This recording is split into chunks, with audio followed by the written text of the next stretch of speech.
si uno está en un sitio y ve que empiezan a pasar cosas raras, pues sí conviene indagar.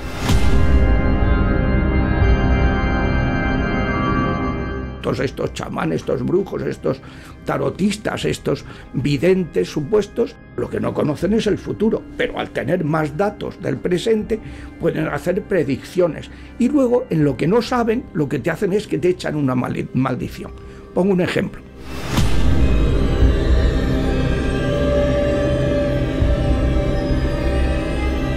Como estemos en el bando del demonio, agárrate que hay curva, porque ellos siempre se cobran sus facturas.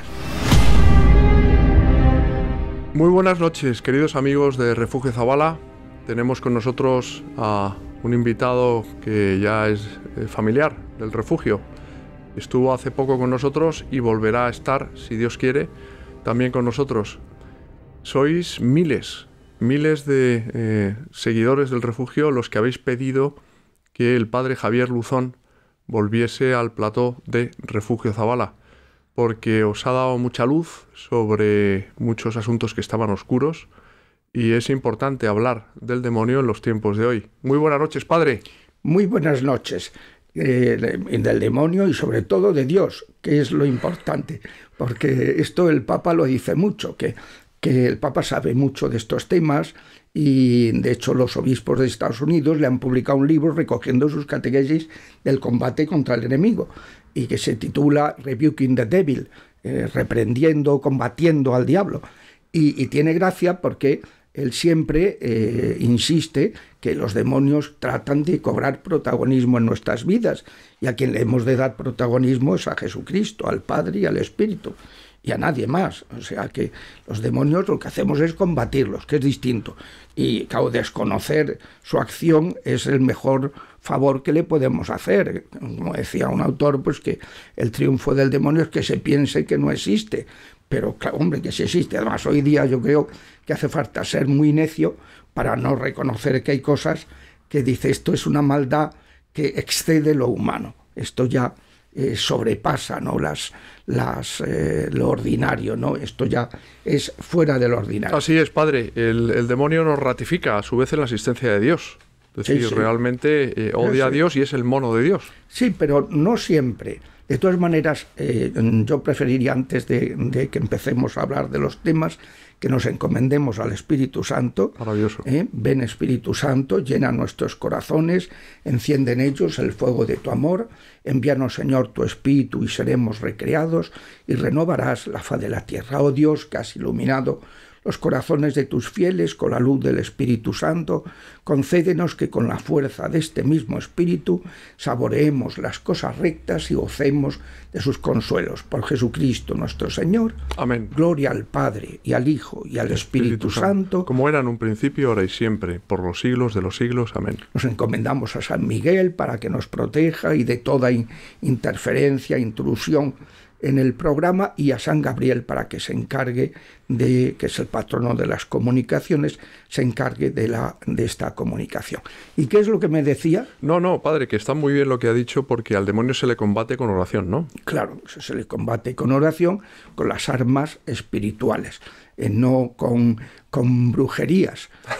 Sí, porque es lo que hace la gente. La gente dice, es que tuve unos problemas, me dijeron que me habían echado un maleficio, un mal de ojo, y entonces fui a una brujita buena que entonces, invocando a los demonios, que me quitara y claro, esto es patético, o sea, es un despropósito, porque los demonios siempre negocian a su favor. Sí, pues un demonio te puede quitar a otro, pero te va a meter tres, porque esa es su manera de negociar, y cada vez uno está peor, ¿no? O sea, el demonio no se le combate recurriendo, como ha hecho en la historia de la humanidad las religiones, lo que recurren es al brujo. Religiones humanas, como no saben que no pueden vencer a los demonios, dicen, bueno, vamos a combatirlos haciendo unos sufrimientos, unos sacrificios, como ellos lo que quieren es fastidiar, porque mal de mucho consuelo de tontos. Los demonios son unos seres tristes, desgraciados. El ABC de la psiquiatría es agresividad, síntoma de tristeza. Son los seres más tristes, y además para siempre, y por tanto son los más crueles y tratan de hacer daño, y lo único que les consuela es que haya otra gente que esté amargada, y no permitirnos pues que unos seres inferiores como somos nosotros a ellos, pues que podamos gozar de la felicidad de Dios. Eso no lo soportan. La envidia les puede, ¿no? Entonces, bueno, pues es importante saber que la única manera de combatirlos pues no es hacer como han hecho las religiones inventadas por hombres, que es acudir al chamán, al brujo, al tal, que invocando a los demonios pues neutralizan. Pues sí, te dice un demonio, le dice, tú ahora te quedas quietecito, pero le mete 3 nuevos. Entonces la gente dice, pues cuando fui al brujo, al curandero, me encontré mejor de eso, de lo que fui. Sí, pero te empezaste a encontrar mal al poco tiempo en cosas peores. Y entonces, pues claro, la gente vuelve, voy a ir ahora para estas cosas. Te quita 3 y te mete 7. Y así sucesivamente, y cada vez más dependientes, cada vez más arruinados, porque todos estos chamanes, estos brujos, estos tarotistas, estos videntes supuestos, pues lo que saben cosas que les van diciendo los demonios, a través de las cartas, a través de las runas vikingas, a través de lo que sea, pero lo que saben es cosas que sí conocen los espíritus y que no conocemos nosotros, porque nuestro conocimiento es a través del cuerpo. Ellos no tienen cuerpo y tienen conocimiento directo de la materia y de lo que está pasando aquí en Argentina y en Nueva Zelanda. Y entonces eso lo saben, pero lo que no conocen es el futuro. Pero al tener más datos del presente pueden hacer predicciones. Y luego en lo que no saben, lo que te hacen es que te echan una maldición. Pongo un ejemplo. Un joven que era deportista, bien parecido y tal, va a una astralista, le hizo una carta astral y le dijo, en el año, esto fue hacia el 2015 por ahí, en el año 2020 habrá una chica que se interesará por ti. Entonces el tío estaba agobiadísimo, los compañeros le decían, oye, tú es que no ligas ni por casualidad. O sea, que iban a la discoteca y decían, tú eres como invisible a las mujeres, ¿no? Y no entendemos, porque, tío, tú eres un tío normal, un tío bien parecido, un tío tal. Entonces me vino, yo entonces era exorcista, y me vino a ver qué podía hacer. Le digo, mira, tú es que no eres más tonto porque no eres más grande, y era bastante grande. Digo, porque es que, claro, ¿tú sabes lo que te ha dicho esta señora? Pues que lo que te ha dicho es que hasta el año 2020 no va a haber ninguna tía que se interese por ti. Te ha hecho esa maldición, o sea, esa predicción de algo que ella no puede saber, porque los demonios no saben. Lo que hace es que te hace un maleficio para que espantes a las mujeres. Claro, se quedó horrorizado y digo, pues sí, pues esto es lo que pasa cuando se juega con fuego. Hoy día la gente está jugando con fuego y mete a jugar con fuego a los niños, con cosas tremendas, ¿no? Con el Darth Vader, con el Pokémon, con el hacker, con los dragones, con las estrellas de 5 puntas, con no sé qué, y luego ya no digamos con las redes sociales que les permiten que entre. Ahora salía un artículo muy interesante que han sacado los de la revista Misión. Dice, ¿cuál es la edad mejor para dejarle el móvil a tus hijos? Y dice, cuanto más tarde, mejor. Claro, porque están enganchados.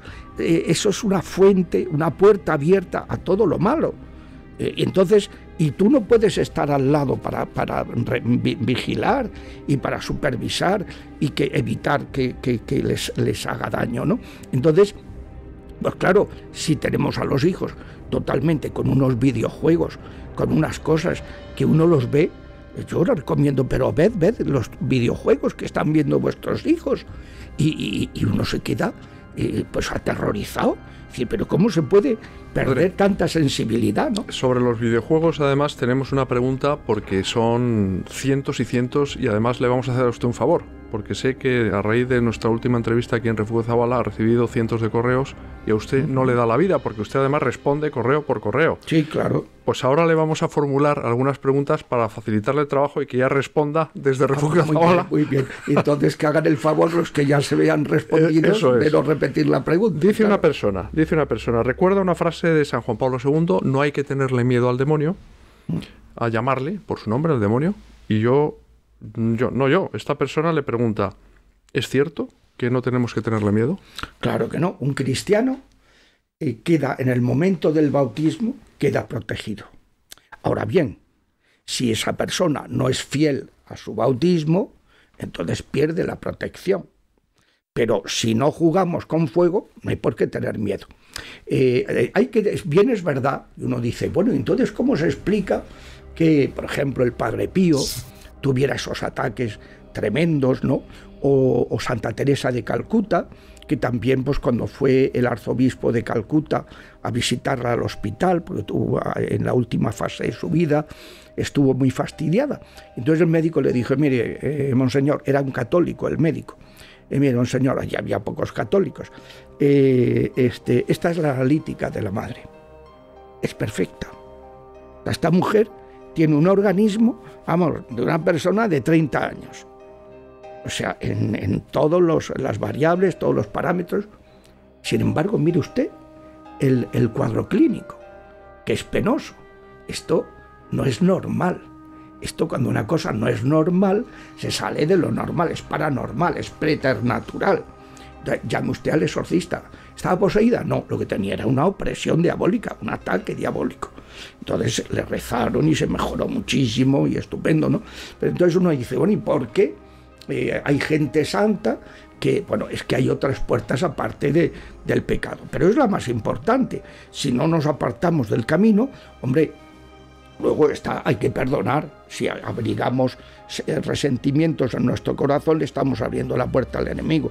Luego hay que abjurar de todo ocultismo que hayamos tenido contacto, activo o pasivo, porque a veces, pues, a uno le han llevado de pequeño a que le han pasarle el huevo para la buena suerte, cuando estaba su madre embarazada. Eso pasa mucho en las culturas animistas americanas.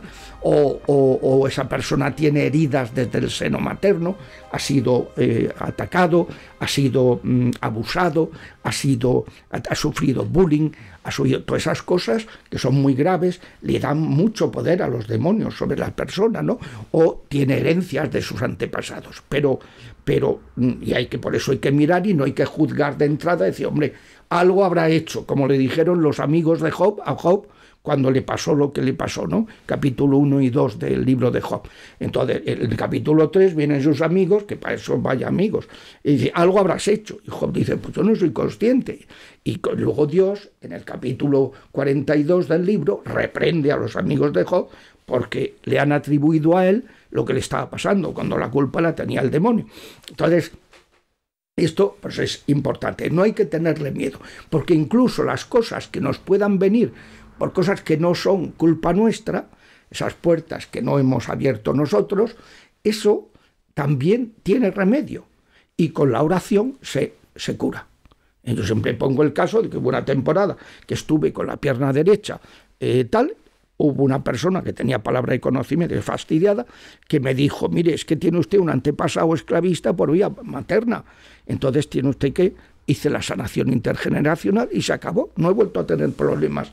¿Qué es eso de la sanación intergeneracional? Pues mire, hay uno de los dogmas que decimos en el credo: creo en la comunión de los santos. Esto lo explicó muy bien Juan Pablo II. Este papa publicó una exhortación apostólica, Reconciliación y Penitencia, hablando de lo que es el pecado y la buena noticia, que es el Evangelio, que Dios no se enfada con nosotros por el pecado, sino que lo que hace es nos envía a su Hijo para ayudarnos a remediarlo. Y entonces explicó que igual que hay una comunión en la santidad, una persona que tira para arriba ayuda a los que le rodean, también una comunión en el pecado. Que una persona que se abaja está perjudicando a los que le rodean. Y hay pecados muy graves que, si no se remedian en vida, pues la persona no se confiesa y muere sin haberlos remediado. Si en el momento de morir se arrepiente, al encontrarse con Cristo, se va a salvar, pero ha dañado a toda su descendencia. La Biblia dice incluso que hay unos pecados que son los de idolatría, por esto que está ahora tan extendido, ¿no? Que si el tarot, que si la nueva era, que si el yoga, que si tal, o sea, confiar en otros dioses en lugar de confiar en el único Dios que existe, que es el Dios familia, ¿no? El Dios amor, el Dios Padre, Hijo y Espíritu Santo. Bueno, pues él decía que hay una comunión en el mal y que si uno se abaja, pues está haciendo daño a los que le rodean. Ya digo que el Deuteronomio, el Éxodo, pues habla de que estos pecados de idolatría, que son los más graves, pecados contra el primer mandamiento, pues mucho más que los del segundo, el tercero, el cuarto, el quinto, los demás mandamientos, pues esos pecados pueden lastrar a una familia hasta la tercera y cuarta generación. Y hay otros pecados, pues pecados de abusos, pecados de ruina, pecados de gente que ha arruinado a su familia con el alcohol, con la droga, con tal, que ha maltratado a su esposa, a sus hijos, hay pecados que tienen una trascendencia muy grande y que pueden repercutir. Entonces son herencias que tenemos en el orden espiritual. Pero padre, puede, por ejemplo, o sea, eso es, tampoco justos pagan por pecadores, o sea, me refiero... Claro, siempre es así. Que porque tú tengas a lo mejor en tu árbol genealógico una persona, pues yo qué sé, que fue miembro de la masonería, sí. que hizo rituales satánicos, sí, ¿qué tal? ¿Qué culpa tienes tú? Ninguna.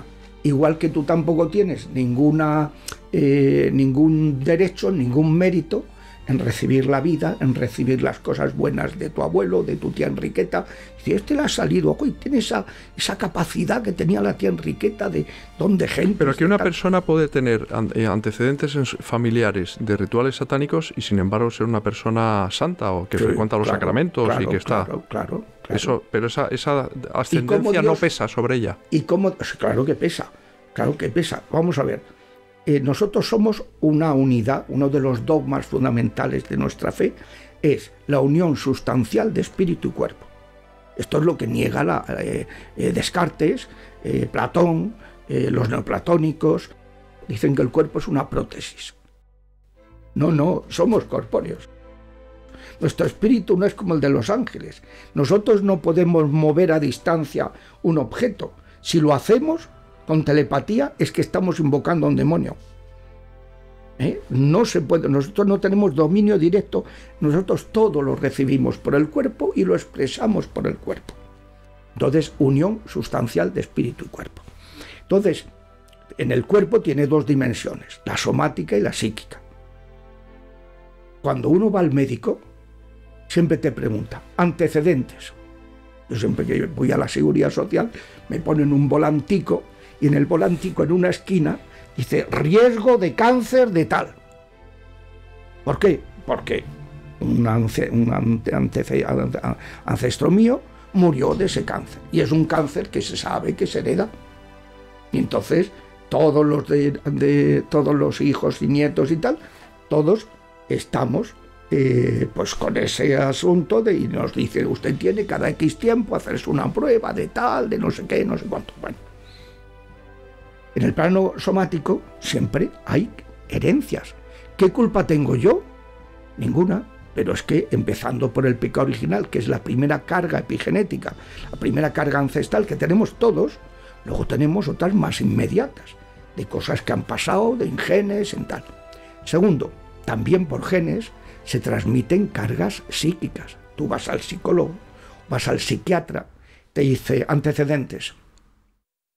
¿Qué quiere usted decir? Sí, hombre, si en su familia había algún familiar que tenía un ramalazo de no sé qué, de no sé cuánto. Ah, pues sí, tal, la tía Eustaquia, no sé qué, no sé cuánto y tal. Entonces, pues uno te mira. ¿Por qué? Porque todos los médicos saben que estamos vinculados a nuestros antepasados. Recibimos cosas buenas y cosas malas. Bueno, pues en el orden espiritual, nuestra fe nos dice, empezando por el pecado original, que tenemos antecedentes también, cargas epigenéticas, el pecado original, y que se transmite por generación.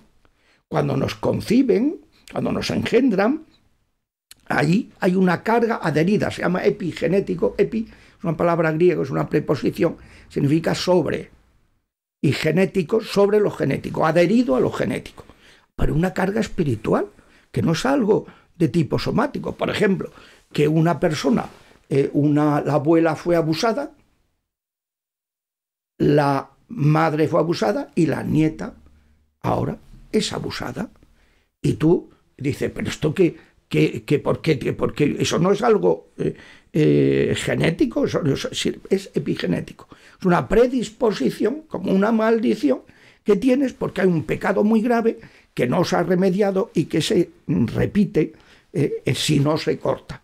Entonces esto es un punto que ha sido un tanto debatido por algunos teólogos, que yo he sacado 2 conferencias para explicar cómo esto está perfectamente insertado en la doctrina de la Iglesia, en la tradición viva de la Iglesia, y respondiendo a sus objeciones. Pues decían, no, hombre, es que esto en el siglo XIV, cuando se escribe el Éxodo o el Deuteronomio, entonces pues sí, tal, pero luego Dios ya, cuando llega Daniel y Ezequiel, pues ya 8 siglos después, pues entonces ya levanta eso y dice, ahora ya los hijos, no se dirá, los padres comieron agraces, los hijos tienen dentera, sino que cada uno cargará con sus pecados. Y cuando Cristo le preguntan, ¿pecó él o sus padres? Dijo, ni él ni sus padres, sino que esto es para la gloria de Dios. Entonces ya no hay cargas. No. Cristo no está diciendo que no.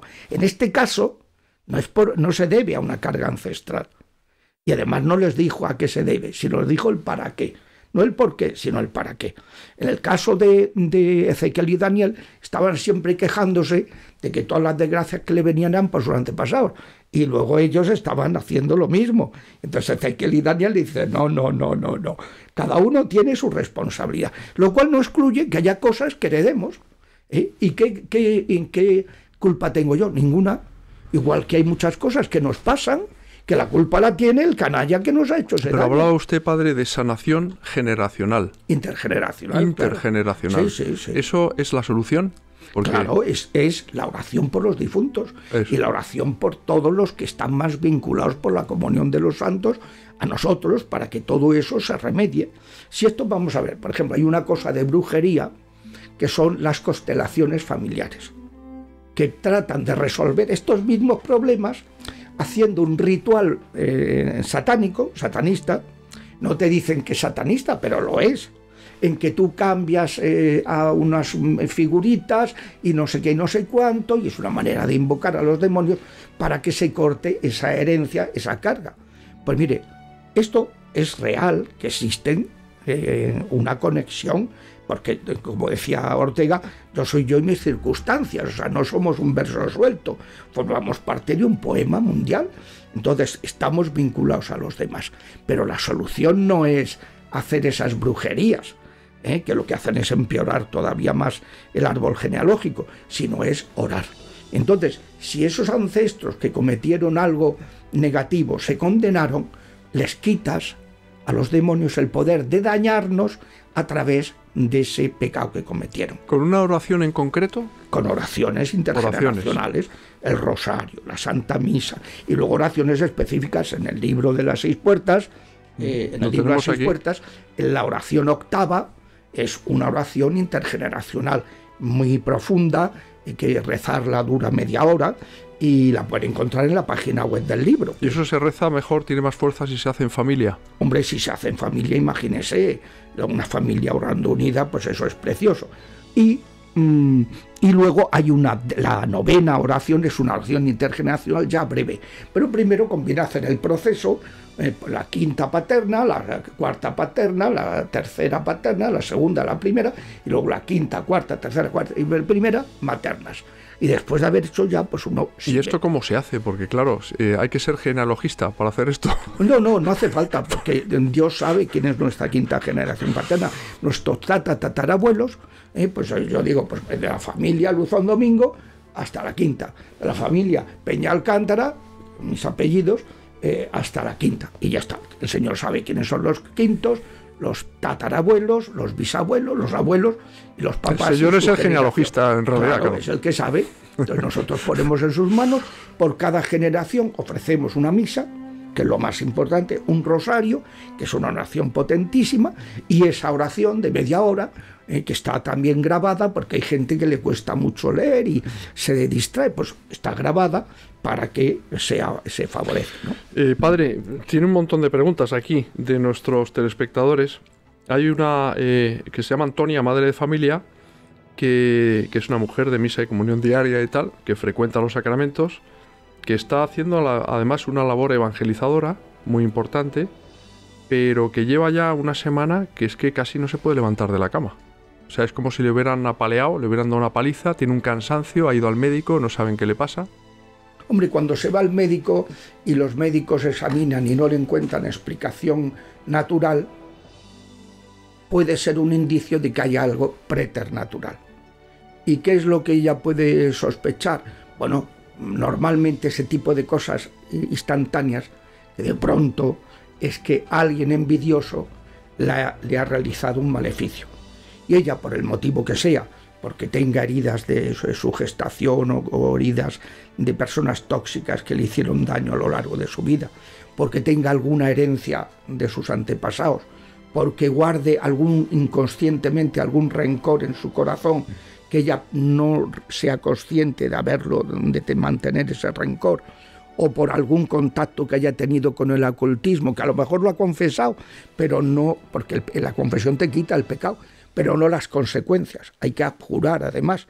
Por eso la segunda oración del libro es la abjuración del ocultismo, ¿no? Entonces, por cualquier motivo, le han hecho un maleficio y le ha afectado. Entonces, lo que tendrá que hacer es hacer oración de liberación contra maleficios, pedirle a algún sacerdote que le rece un poquito, que le imponga las manos para su sanación, pidiendo su sanación y su liberación, y luego que ella haga estas oraciones.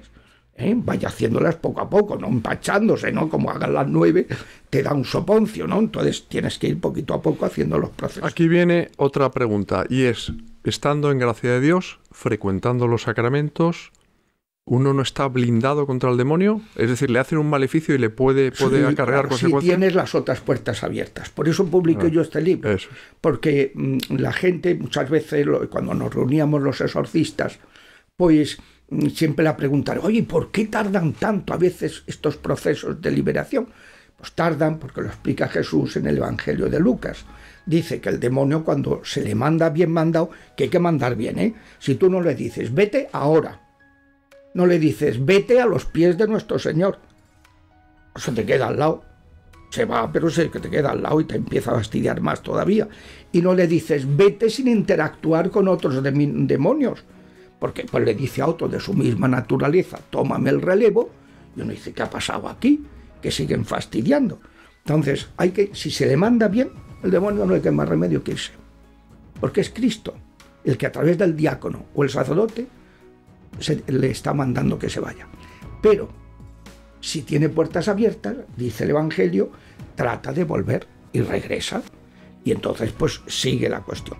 Por eso la primera puerta es el pecado. Y yo siempre digo, no, esto es como una mano de que tiene 5 apoyos, pero que como no tengas el brazo no hay mano.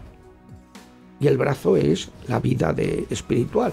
Claro, y muchas veces la gente viene desesperada al cura, oiga, mire usted, ¿qué tal? Ha ido a todo tipo de brujos, todo tipo de curanderos. Ya le han dicho los médicos que no tiene nada, los psiquiatras que no tiene nada. Y está ese, y viene al cura, como si fuera un brujo bueno. Y te dice, mire usted, a ver si usted me puede... Y claro, y tú le dices, a ver, bonito, tú vives una vida cristiana. Sí, yo soy muy creyente y muy tal. Bueno, pero tú estás casado. Bueno, casado, tengo mi pareja y tal. Bueno, pero tú te has casado, tú estás bautizado, sí. ¿Y cómo te has unido sin haber recibido el matrimonio, contraído el matrimonio? Bueno, tal, claro. Y tú estás con la droga y tú estás con... Claro, si no se deja el pecado, pues esto no es una varita mágica abracadabra por las patas peluditas de la cabra, ¿eh? No. Esto es pues que tienes que convertirte. Esa es la base. Y luego además hay que ver si hay alguna de las otras puertas abiertas. Aquí dice otra persona, padre, que le dan miedo los exorcistas. A lo mejor lo que le tendría que darle miedo es el demonio, ¿no? Bueno, claro. Entonces, hombre, eso muchas veces es por una deformación, porque le han hablado del demonio, como el Coco Camuñas o como el hombre del saco y tal, y no sé qué. Y entonces la gente, lo que hay que hablarle de las cosas como son, de la realidad. Si es que Jesucristo, si es que cuando ya entró el demonio en el mundo y Adán y Eva le abrieron la puerta y se encontraron fastidiadísimos, no digo otra expresión porque sería la más coloquial, pues se encontraban muy mal, pues Dios no los abandonó al poder de la muerte, sino que compadecido, como decimos en una de las plegarias eucarísticas, la cuarta, les dio esa promesa.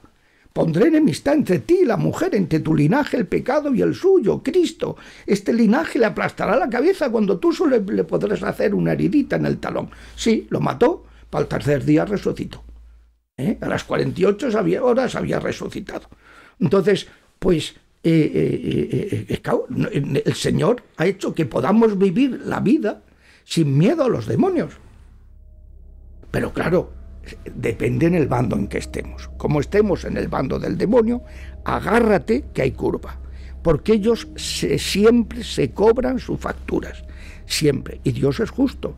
Y si nosotros autorizamos a los demonios a fastidiarnos, nos ponemos en sus manos, no queda más remedio. Dios no puede ayudarnos. Otra pregunta, padre, que hay muchas. Hay una persona que quiere saber cómo ataca el demonio, es decir, ¿qué diferencia hay entre las tentaciones, las obsesiones diabólicas, las vejaciones, las posesiones, etcétera? Que está hecho un lío, vamos. Bueno, pues es muy sencillo. Lo que pasa es que estas cosas no se enseñan, pero es la base del catecismo. Esto viene en el catecismo de la Iglesia Católica, no sé si lo tenemos aquí, para que usted lo enseñe y tal. Bueno, el catecismo. El demonio es un ser, como he dicho, amargado, y trata de fastidiar. Y hace lo que puede. Fastidia en lo que puede. Si puede fastidiarte en lo físico, Si te puedes fastidiar en lo psíquico, Si te puede fastidiar en lo espiritual, Lo que más le importa es lo espiritual, que es la tentación. Que cometamos el pecado y nos entreguemos a él.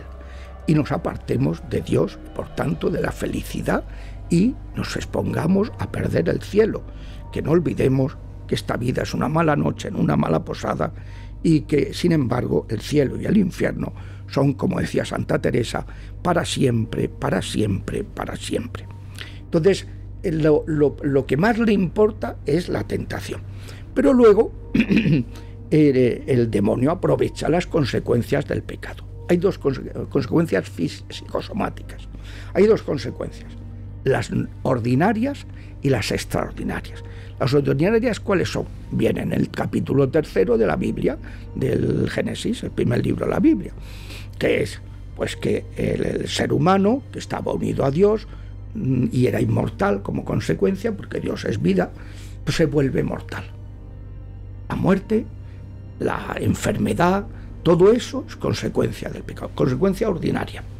A veces le echamos la culpa a Dios. Se me ha muerto mi hijo y tal, y yo me he enfadado con Dios. Pero tú eres tonto. Pero si la causa de la muerte es el pecado, no es Dios. Dios todo lo hizo bueno. Es que somos tremendos, somos bastante necios. Bueno, pues después dice la Biblia que Adán y Eva, y luego los hijos que estaban unidos, ya no se fían el uno del otro. Caín mata a Abel. Adán y Eva tuvieron que vestirse, tú te avergüenzas ante un extraño. Ellos antes del pecado no se avergonzaban, estaban desnudos, pero tuvieron ya que vestirse porque ya no estaban unidos, no se amaban. El pecado con Dios les aparta a ellos. Luego, con el mundo que les había tocado vivir, pues también tenían dominio pleno de la naturaleza, pierden esa ciencia infundida y la tierra te negará sus frutos. Y luego en la convivencia familiar ya le dice el Señor, buscarás con ardor un marido y él te dominará. El machismo es la consecuencia del pecado. Cuando uno deja el pecado, deja de haber ambiente machista en una familia. Entonces, pues eso.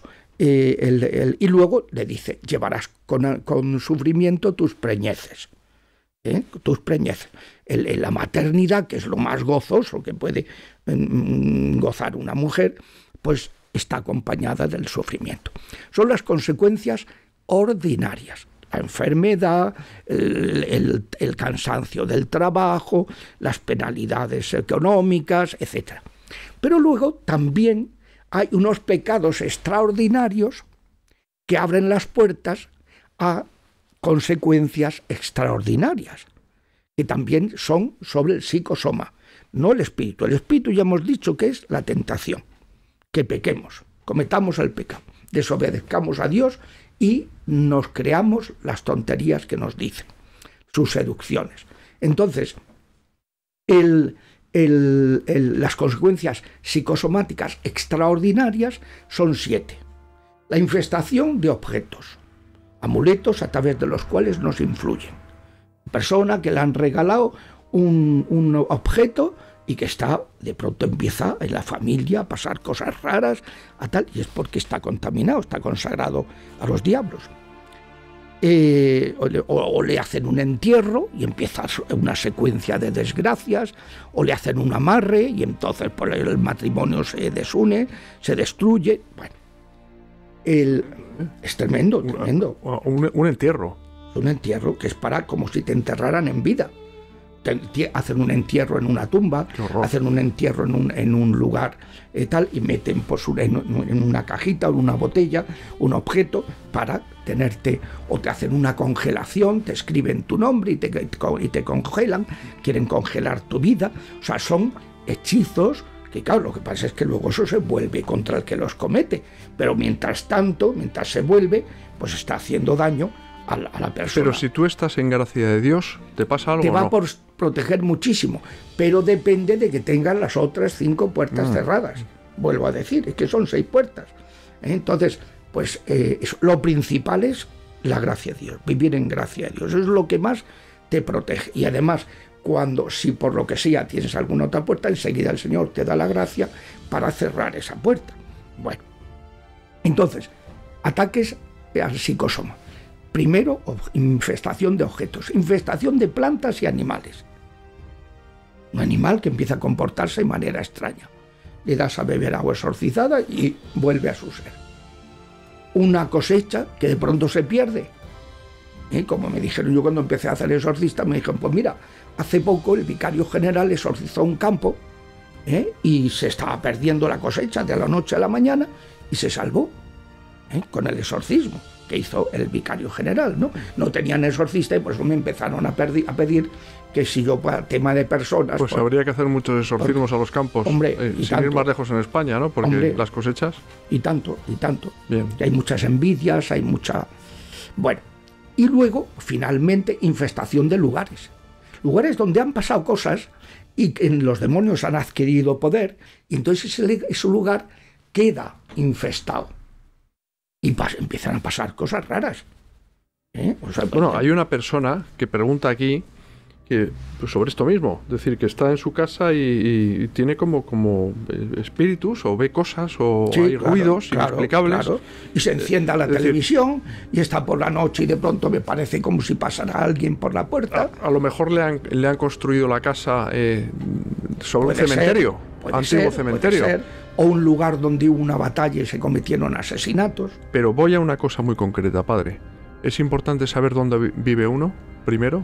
Hombre, ¿qué hubo en su casa, en su solar antes? Hombre, conviene si uno... Hombre, a ver, uno no se va a obsesionar, pero que si uno está en un sitio y ve que empiezan a pasar cosas raras, pues sí conviene indagar.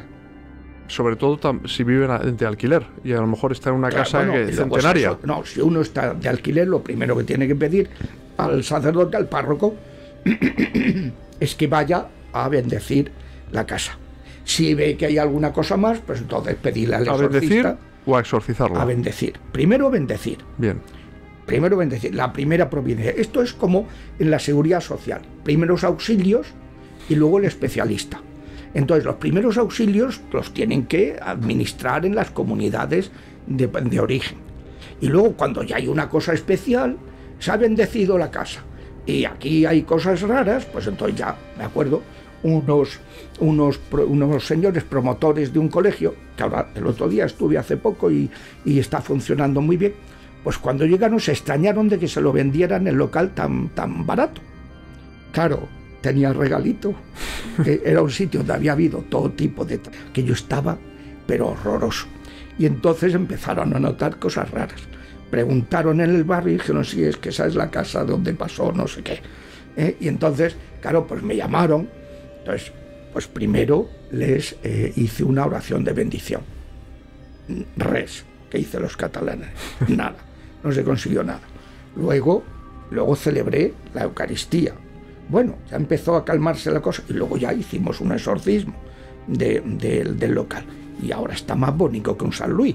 O sea, claro, pero hubo que actuar, y entonces hay que actuar progresivamente. Primero los medios ordinarios, los primeros auxilios, que te lo dan en el ambulatorio, en tal, el médico de cabecera y tal. Y luego ya si ven que hay que ir al especialista, se va al especialista. Y luego usted aconseja tener imágenes de la Virgen del Sagrado Corazón de Jesús en la casa. Hombre, un cristiano pues tiene que saber tener sus sacramentales. Eso protege también. Hombre, claro que protege. Hay otra pregunta sobre los sacramentales, bueno, precisamente, ¿qué son y para qué sirven? Pues mire, los sacramentos son unas acciones visibles que Cristo instituyó para que comprendamos que está habiendo una acción invisible que se asemeja a lo que se está haciendo de modo visible. Yo echo agua que lava, pues está lavando espiritualmente de pecado original y pecados personales al que recibe el bautismo. Yo consagro el pan y el vino, se convierte en el cuerpo y la sangre de Cristo, para ser el alimento espiritual de los cristianos en el camino. Igual que los judíos tuvieron el maná en el desierto, pues para superarla. O sea, cada sacramento es una acción visible que manifiesta algo invisible, espiritual, que es invisible. Pues también hay sacramentales, que son acciones que, cuando Cristo le dijo a Pedro, a ti te daré las llaves del reino de los cielos. Lo que ates en la tierra quedará atado en el cielo, lo que desates quedará desatado. Entonces la Iglesia, en uso de ese poder de las llaves, ha querido conferir pues unos beneficios espirituales a determinadas acciones materiales, como es, por ejemplo, decir, bueno, cada vez que uno utiliza un rosario bendecido o una imagen bendecida o un objeto bendecido, pues eso tiene unas indulgencias. Cada vez que tú rezas en familia el rosario, pues eso tiene una... Entonces son acciones que ya no actúan por la fuerza del sacramento, por lo que se realiza, sino según la fe del que lo hace. Va a tener mayor efecto o menos. Por ejemplo, el exorcismo es un sacramental, que tiene mayor o menor efecto según la fe de la Iglesia y la fe de los que están actuando en nombre de la Iglesia en ese momento, ¿no? Entonces esos son los... Bueno, pues hay que emplear, los cristianos tenemos que emplear los sacramentales. Yo me acuerdo ahora cuando fui a Tierra Santa, me tuvieron que cachear, porque es que no me acordé que tenía que quitarme las medallas. Y yo llevo varias medallas, porque claro, yo me tengo que proteger. ¿Hacen ruido? Y entonces, como las mías. Hacen ruido, eso es. ¿Padre? Hacen ruido, sí. Bueno, sí. no ha hablado del detente, del Sagrado Corazón de Jesús. Bueno, pues aquí lo tengo en el escapulario contra el maligno, ¿no? Sí, y en el celular. Aquí tengo un detente, ¿no? El escapulario de la Virgen del Carmen. El escapulario de la Virgen del Carmen son distintas. La cruz de San Benito. La cruz de San Benito, la medalla de San Miguel, una reliquia que llevo del Padre Pío, otra de San Juan Pablo II, otra de San Juan María Vianney. O sea, voy bien protegido. Exacto. Entonces, pero claro, me pasaron por el y todos aquellos saltaron todas las alarmas. Y les dije, no, es que llevo... Entonces ya no se fían y tal, esto es más para Israel y tal, y entonces inmediatamente me tuvieron que poner unas cosas en las manos y tal, y todo el mundo asombrado de que pero bueno, que luego ya a la vuelta me quité en ese momento, me metí en el bolsillo, lo puse en la bandeja y no pitó nada, claro, pero si no, pues es como igual que si llevas unas llaves o llevas que te pita, ¿no? Bueno, pues eso, son los sacramentales, que son acciones que por el poder de la Iglesia, administrando los méritos de Cristo, de la Virgen, de los ángeles y los santos, pues nos concede unas ayudas para protegernos. Y viene muy bien el agua bendita, la sal exorcizada, el agua bendita o exorcizada, depende. A ver, ¿qué diferencia hay? Pues que en un caso es una bendición que te va a ayudar para pedirle a Dios que derrame sobre ti sus bendiciones, y en el otro caso, además, repele las acciones del diablo. O sea, el agua exorcizada te protege de la acción del diablo. La sal exorcizada, que conviene, como además no se evapora, pues pones una pequeña bolsita de plástico debajo del colchón, en el bolso las mujeres, en la maleta los varones, en la guantera del carro, o sea, pones en tu mesa de trabajo, pones un poquito de sal y es mano de santo. Yo siempre me acuerdo de una persona que me ayudaba mucho en el ministerio exorcístico, y cada vez que me iba a encontrar con ella le pasaba una desgracia, le robaban el bolso y tal. Y dije, pon una bolsita de sal. Ya no han vuelto a tocarle el bolso. ¿Y eso quién lo tiene que bendecir? ¿Un sacerdote? ¿Eso tiene ¿Un que ser exorcista? un diácono? No. Los exorcistas son los que solo pueden hacer el exorcismo mayor. Pero el exorcismo menor, que es el que se hace en el bautismo, antes de bautizar al adulto o al chaval, se le hace un exorcismo menor. Eso lo puede hacer cualquier diácono, cualquier presbítero, cualquier obispo, que no sean exorcistas. Y los exorcismos de objetos, de agua, de sal, de aceite. El aceite es exorcizado para sanar las consecuencias de las acciones extraordinarias de los demonios. Para ungir, por ejemplo, una casa en las puertas y ventanas y protegerla de ataques externos, que quede protegida.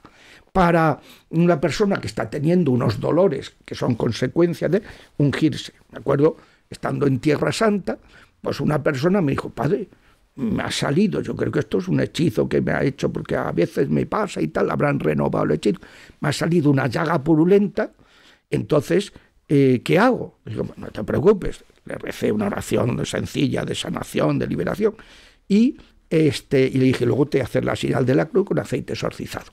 Total, es que no tengo aquí, pues nada, fuimos al comedor, agarró un poquito de aceite en el comedor, se la llevó, se ungió, y a los cabos de unos minutos me baja y dice, padre, que no tengo nada. Y digo, pues claro, porque nos ha fastidiado. Si el origen es espiritual, se combate con lo espiritual. Si el origen fuera una infección que has pillado aquí en Jerusalén o en Galilea, pues oye, pues tendrías que combatirlo yendo al médico.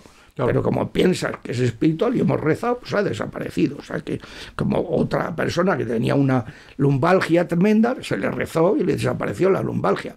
O sea que era un ataque del enemigo para fastidiarle el viaje, la peregrinación, ¿no? Porque siempre tenemos gente envidiosa que son los orígenes de los maleficios. Y como eso además sea entre familiares, eso es horroroso. Padre, tenemos un montón de preguntas, pero como no nos va a dar tiempo en este programa, no va a tener más remedio que volver para contestarlas, porque bueno, nos hemos dejado pues muchísimas preguntas que vamos a abordar sin falta, porque todas estas personas merecen una respuesta. No, es una obra de caridad, ¿no, padre? Sí, en el fondo. Sí. Así que le emplazamos para una nueva ocasión en Refugio Zabala. Muy bien.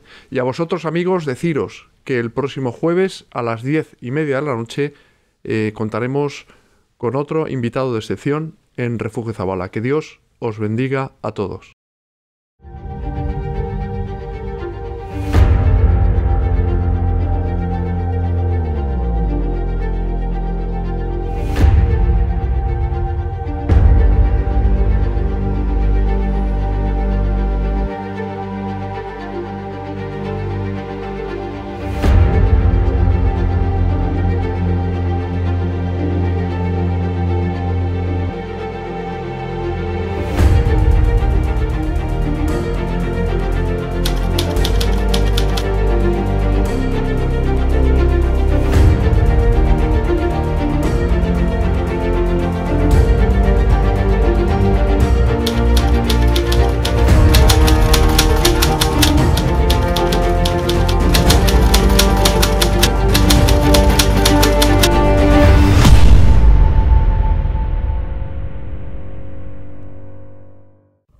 Suscríbete gratis a este canal y activa ya la campanita para disfrutar de todo el contenido de Refugio Zabala.